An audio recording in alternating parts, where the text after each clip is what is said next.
So we're back, and I want to finish the message regarding freeing our ancestral bloodline, healing our ancestral bloodline, and what that means to us, how that affects us in this 3D realm, right? And how that allows us to connect with the 5D. And in order to get there, we have to clear out the 4D, which is our subconscious. And we do that through healing. So again, the 3D is what we see with our eyes. And yeah, what we see with our eyes.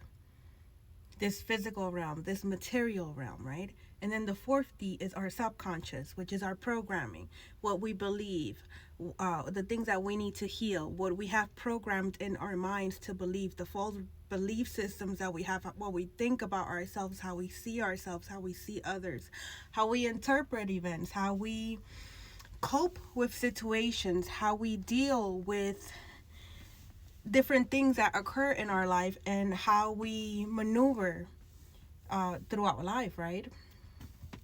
Our traumas, how we accept things, how we approve of things, or how we don't, right? That is our 4D, and which is our subconscious. So in order for us to make it to the 5D, which is the spiritual realm, we have to clear out our 4D. And so I remember one time I put out something. I said, I think I called it clearing out the cache. So just like a computer, we go ahead and when we have a history, right, we'll go to the history and we'll clear it out, like we'll delete it. The same thing that we should be able to do with our subconscious, which is in our mind, right? We should be able to, through prayer, meditation, and healing work, and most likely therapy, we would need to go within and basically do some. What I do is I do a mind mapping where I would organize everything that has happened and address each thing individually, right? And then I would, one of the things that I did in my healing, especially for when I was abused and things like that, or I was treated unfairly, I would have to go back mentally to that point and rewrite the scenario. Or let's say, like with SA abuse, right?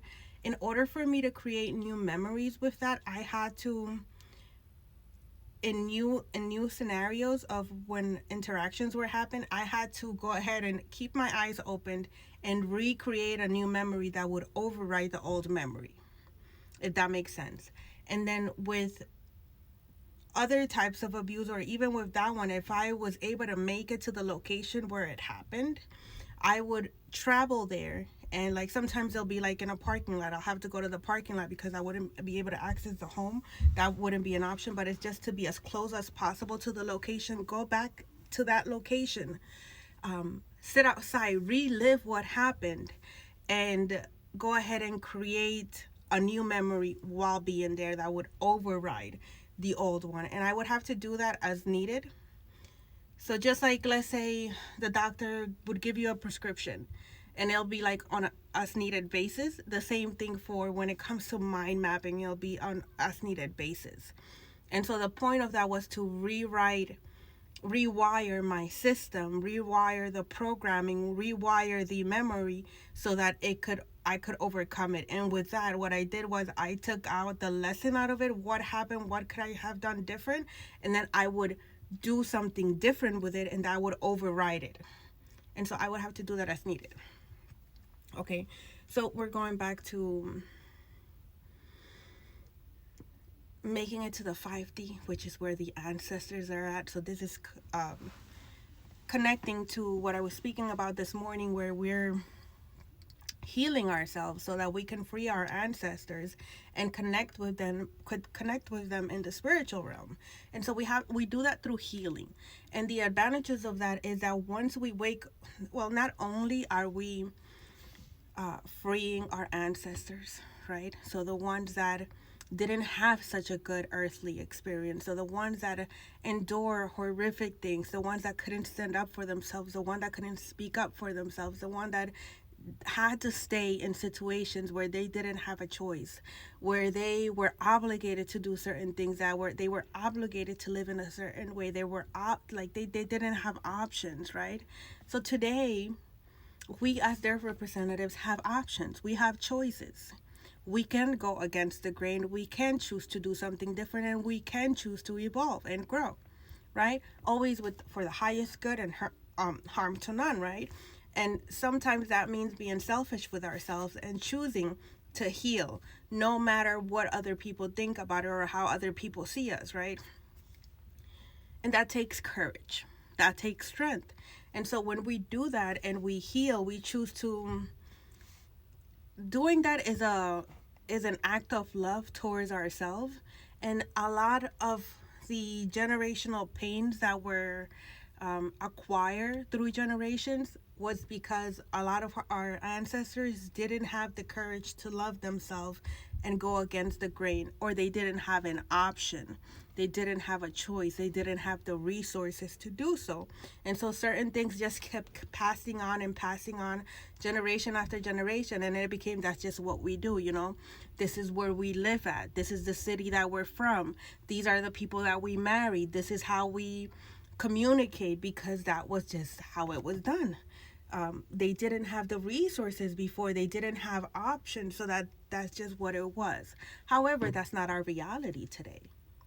Today, we do have choices. Today, we do have options. No matter the circumstances, we can do something different with ourselves.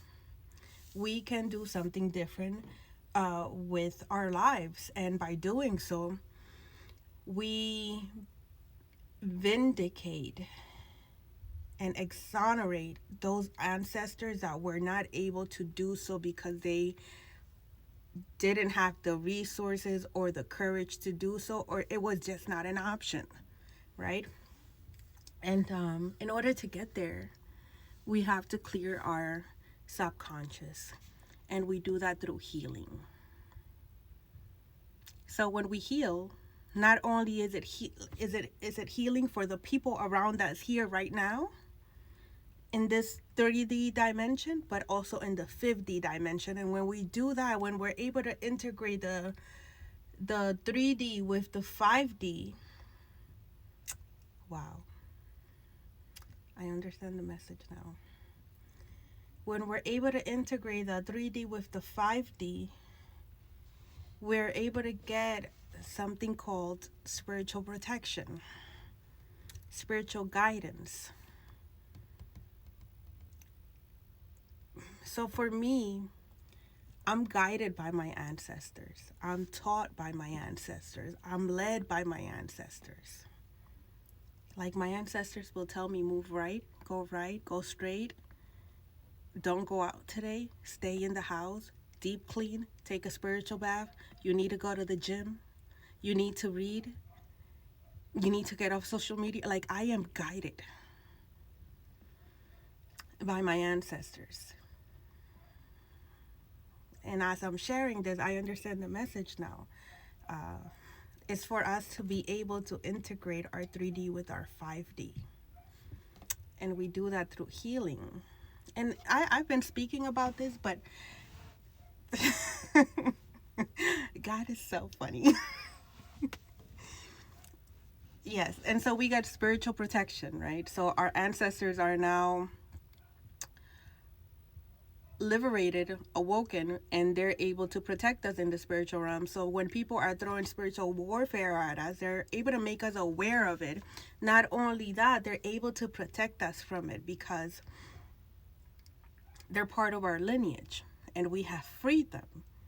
So what they want most is for us to continue in our journey, so that when they get to reincarnate again, they don't have to reincarnate to those experiences that they were not able to overcome, because we have cleared out that karma. We have cleared out those,